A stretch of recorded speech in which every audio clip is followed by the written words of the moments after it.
सगळ्यांचं मनापासून खूप खूप स्वागत आहे। स्वातंत्र्य दिनाच्या खूप खूप शुभेच्छा। Happy independence day. आणि आज आपण पाहणार आहोत फ्रेंड्स उपवासाची रेसिपी आणि रेसिपी आहे फ्रेंड्स ती तुम्ही नक्की पहा आणि घरच्या अवेलेबल साहित्यामध्ये आणि खायला पण खूप टेस्टी लागेल। कोथिंबीर किंवा जिरे न वापरता आपल्या इकडे आपण कोथिंबीर जिरे उपवासामध्ये वापरत नाहीत, तर कोथिंबीर जिरे न वापरता आज मी खूप टेस्टी पद्धतीने ही रेसिपी दाखवणार आहे। चला तर आजच्या रेसिपीला आपण सुरुवात करूया। तर हे मी 5 बटाटे उकडलेले घेतलेत आणि 1 वाटी साबुदाणा कढईमध्ये भाजून घेणार आहे। तुम्ही न भाजता असंच मिक्सरमधून ह्याचं पीठ बनवू शकता, परंतु भाजल्यावर साबुदाणा थोडा ठिसूळ होतो आणि पीठ छान मस्त बारीक होतं। तर थंड झाल्यानंतर मी मिक्सरच्या भांड्यामध्ये काढून घेतले आणि याच्यामध्ये 1-2 चमचे भगर घालणार आहे आणि ह्याला छान बारीक करून घेतलेला आहे मी। आणि आता आपण बटाटे बारीक किसणीवरती किसून घेते। हे बटाटे उकडलेलेच आहेत, परंतु छान एकजू आपले वडे छान बनतील। तर हे खिसून घेतलेत आणि याच्यामध्ये मिरची तुकडे घालते, मोठे मोठेच घातलेत म्हणजे काढून खाता येतील। लाल तिखट पण घालणार आहोत आपण याच्यामध्ये आणि हे पीठ घातले मी याच्यामध्ये आणि आता थोडंसं लाल तिखट पण घालते। त्याआधी 2 चमचे शेंगदाण्याचं कूट घालत आहे छान टेस्टी व्हावेत म्हणून। आणि हे आणि चटणी आहे आणि हे शेंदलोण घातलं आहे थोडंसं चवीप्रमाणे आणि अर्ध लिंबू पिळत आहे मी। लिंबामुळे खूप टेस्ट चांगला येतो आणि तिळामुळे पण खूप चविष्ट लागतात म्हणून 2 चमचे घातलेत मी। आणि ह्याला छान आता बटाट्याच्या खिसामध्येच मळून घ्यायचे। जर आवश्यकता वाटली तर थोडंसं पाणी घालू शकता तुम्ही, परंतु बटाटे ओले असतात उकडलेले, त्यामुळे त्याच्यामध्येच मिक्स होईल चांगलं। तर ह्याला छान मळून मी याचा उंडा बनवून घेतलाय। हे बघा अशा प्रमाणे मळले मी आणि 5 मिनिटे ह्याला 5 ते 10 मिनिटे झाकून ठेवून देऊयात, म्हणजे थोडासा चिकटपणा येईल आणि आपल्याला ह्याची पोळी लाटायला सोपी जाईल।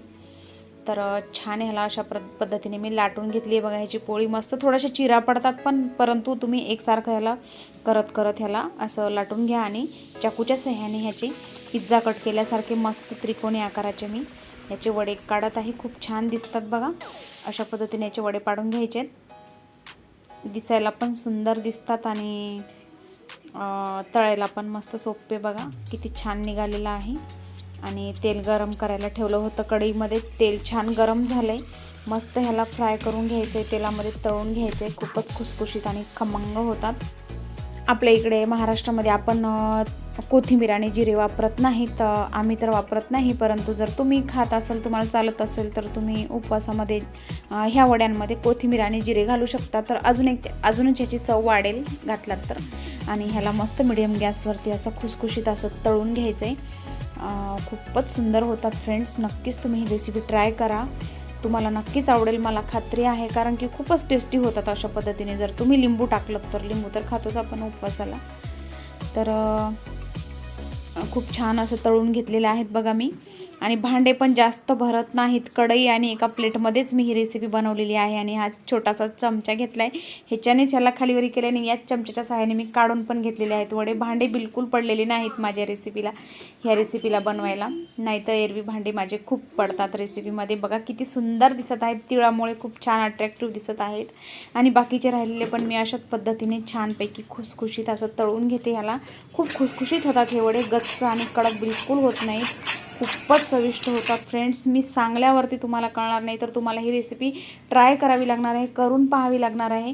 तुम्ही उपवासाला नक्कीच ही रेसिपी ट्राय करा। आता एकामागोमाग एक उपवास आहेतच, तुम्ही एका दिवशी ही रेसिपी ट्राय करा। आणि तळून मी अजून जशाच तसेच प्लेटमध्ये मस्त पिझ्झासारखे लावून ठेवलेले आहेत। गार्गी काय म्हणत आहे बघा, गार्गीची भाषा तुम्हाला ओळखू येते का नक्की सांगा, कमेंट करून सांगा गार्गीने काय म्हटले ते। छान मी पिझ्झा सारखं ठेवून घेतलेलं आहे, तेल पण जास्त लागलेलं नाही बघा, भरपूर उरलेलं आहे, अर्ध पण नाही लागलेलं। आणि बघा कुरकुरीत किती झालेत बघा, मी तुम्हाला आवाज दाखवते याचा। गार्गी खायचंय तुला?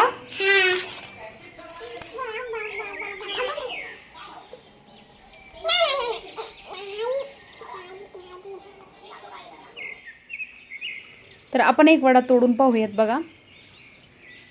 बघा आतमध्ये सुद्धा किती छान झालेला आहे। तर गार्गीने म्हटलंय कुरकुरीत आणि स्वादिष्ट झालेत असं म्हटले गार्गीने। फ्रेंड्स तुम्ही आपल्या चॅनलला सबस्क्राईब केलं असेल तर प्लीज फ्रेंड चॅनलला सबस्क्राईब करून बेल आयकॉनला क्लिक करा, म्हणजे ऑल नोटिफिकेशनवरती क्लिक करा, म्हणजे तुम्हाला मी रेसिपी टाकल्यानंतर सर्वात अगोदर मेसेज येईल आणि कुठलीही रेसिपी तुम्ही मिस करणार नाहीत आपल्या चॅनलवरती। रेसिपीला लाईक करा, व्हिडिओ शेअर करा आणि भेटूया पुढच्या भागामध्ये अशाच एका छानशा रेसिपीसह। तोपर्यंत बाय।